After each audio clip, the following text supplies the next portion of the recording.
नमस्कार दोस्तों। Iran versus Israel US war में हूतियों की जंग में एंट्री। इजराइल पर बैलिस्टिक मिसाइलों की बौछार। लाल सागर में नया खतरा। यमन के ईरान समर्थित हूती विद्रोहियों ने इजराइल पर बैलिस्टिक मिसाइलों और ड्रोनों से हमला कर युद्ध में कदम रखा। बुरकान और तूफान जैसी खतरनाक मिसाइलों के इस्तेमाल ने लाल सागर को फिर खतरे में डाल दिया है, जिससे वैश्विक व्यापार और तेल आपूर्ति बाधित होने की आशंका है। ईरान इजराइल अमेरिका युद्ध में यमन के ईरान समर्थित हूती विद्रोहियों अंसार अल्लाह ने आधिकारिक रूप से युद्ध में कदम रख दिया। 28 मार्च 2026 को हूतियों ने इजराइल पर बैलिस्टिक मिसाइलों की बौछार दागी।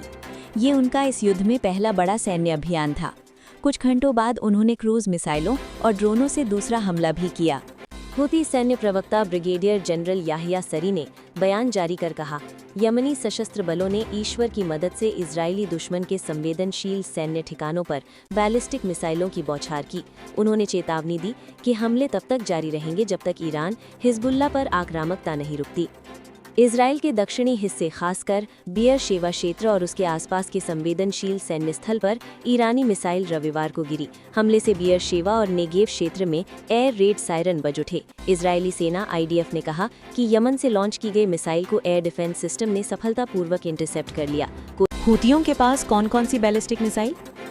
हूतियों का जंग में कूदना एक बड़ा खतरा इसलिए माना जा रहा है क्योंकि उनके पास खतरनाक मिसाइलें हैं जो इजराइल तक मार कर सकती हैं, जिनमें बुरकान 2H लगभग 1000 किलोमीटर रेंज वाली ईरानी तकनीक पर आधारित मिसाइल जो मोबाइल लॉन्चर से दागी जा सकती है। इसमें करीब 250-300 किलोग्राम विस्फोटक है। ये हूतियों का सबसे खास बैलिस्टिक मिसाइल है। सऊदी अरब पर पहले कई हमलों में इस्तेमाल हुई है।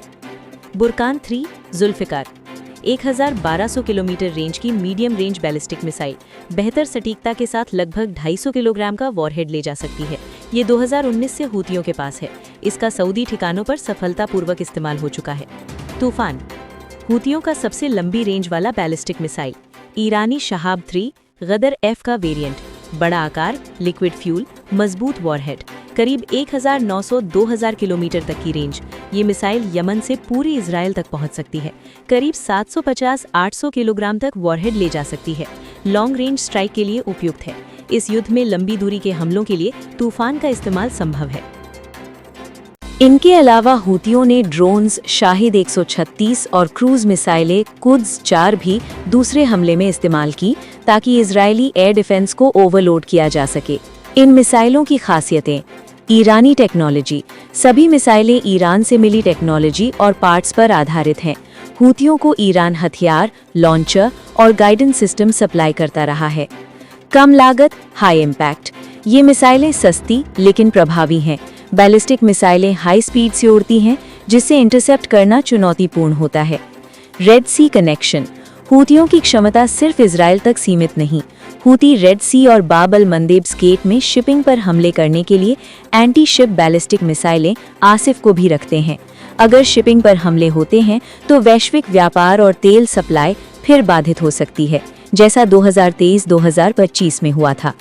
प्रॉक्सी वॉर का विस्तार, ये हमले ईरान के एक्सिस ऑफ रेजिस्टेंस को मजबूत करेंगे।